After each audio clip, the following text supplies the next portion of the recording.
Hi friends, ఈరోజు అయితే agriculture and water walls 11 kV 3 phase ఫీజెక్షన్ అయితే పోయింది. అది వేసేదానికైతే వచ్చాను. కరెంట్ ఆఫీస్ కాల్ చేసి ఎల్సీ అయితే తీసుకున్నాను. ఎల్సీ తీసుకున్నాక లైన్ అయితే ఇలా చెక్ చేసుకోవాలి. గోరుతో ఒకసారి చెక్ చేసుకున్నా మాత్రం డైరెక్ట్గా అయితే ఎక్కకూడదు. నేనైతే లైన్ చెక్ చేసుకున్నాను. పైకి ఎక్కి 3 ఫీజులు చూశాను. 3 ఫీజుల్లో 2 ఫీజులు అయితే బాగున్నాయి, ఒక ఫీజే పోయింది. ఆ ఫీజు అయితే వేసి దిగేశాను.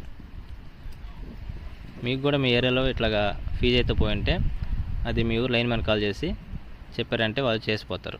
మీరు మాత్రం ఇలా ట్రై చేయొద్దండి. ఇవి ఓన్లీ కరెంట్ డిపార్ట్మెంట్ వాళ్ళు మాత్రమే చేస్తారు.